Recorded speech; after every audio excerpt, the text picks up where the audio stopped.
بسم الله الرحمن الرحيم.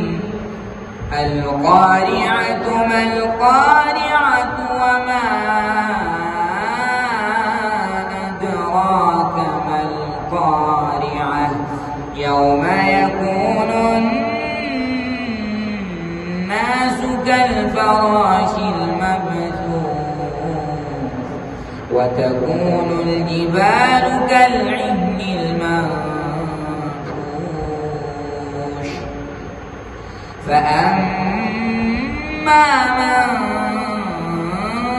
ثقلت موازينه فهو في عيشة راضية وأما